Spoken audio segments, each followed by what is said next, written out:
Hi friends, ഞാൻ ബിൻസ ഷെഫീക്ക്. നിങ്ങൾക്കെല്ലാവർക്കും സുഖമാണെന്ന് വിശ്വസിക്കുന്നു.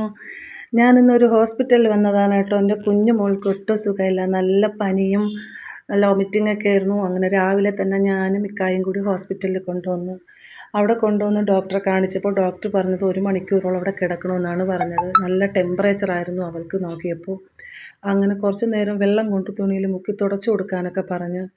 അതിന് നേരം നല്ല ദേഹമൊക്കെ നല്ല തുടച്ചു കൊടുത്ത് അവിടെ കുറച്ച് നേരം വെയിറ്റ് ചെയ്തു. പിന്നെ വെള്ളം വേണമെന്ന് പറഞ്ഞ് വെള്ളമൊക്കെ കുടിപ്പിച്ച് വീണ്ടും അവിടെ കിടത്തി കേട്ടോ. പിന്നെ കുറച്ച് കഴിഞ്ഞ് ഡോക്ടർ ഒന്ന് നോക്കിയപ്പോൾ പറഞ്ഞ് ഇനി പൊയ്ക്കോളാൻ, ടെമ്പറേച്ചറൊക്കെ കുറഞ്ഞ് ഇനി നേരെ വീട്ടിൽ പൊയ്ക്കോളാൻ പറഞ്ഞ്. അങ്ങനെ നേരെ വീട്ടിലേക്ക് പോയപ്പോൾ രണ്ടാമത്തെ ആളിന് ഒട്ടും സുഖമില്ല കേട്ടോ. രണ്ടാമത്തെ ആളിന് നല്ല പനിയായിട്ട് കിടക്കുന്നുണ്ട്. അങ്ങനെ നേരെ തന്നെ അവളെ വേറെ ഹോസ്പിറ്റലിലാണ് കൊണ്ടുപോയത്.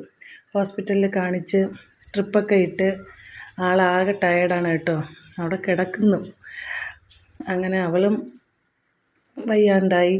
അങ്ങനെ നേരെ ഹോസ്പിറ്റലിൽ കാണിച്ചിട്ട് തിരിച്ച് ഞങ്ങൾ വീട്ടിലേക്ക് വന്നു. വീട്ടിലേക്ക് വരാനായിട്ട് വന്നപ്പോൾ പകുതി എത്തിയപ്പോൾ വെള്ളം ദാഹിക്കണമെന്ന് പറഞ്ഞ് അങ്ങനെ നേരെ നമ്മൾ വെമ്പായം ചാത്തമ്പാടുള്ള മുന്നാസ് എന്ന് പറയുന്നൊരു ബേക്കറിയിൽ കയറി അവർക്ക് ലൈമൊക്കെ വാങ്ങിച്ചു കൊടുത്തു കേട്ടോ. കുഞ്ഞുമോളിരുന്ന് ടാറ്റയൊക്കെ പറയുന്നുണ്ട്.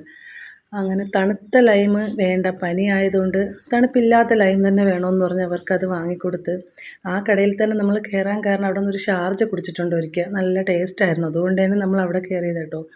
നല്ല ലൈമായിരുന്നു. അതൊക്കെ കുടിച്ച് മക്കൾക്കൊക്കെ വാങ്ങിച്ചൊക്കെ കൊടുത്തിട്ട് കുറച്ച് നേരം അവിടെ ഇരുന്ന് നമ്മൾ നേരെ വീട്ടിലേക്ക് വന്നു കേട്ടോ. Bye bye.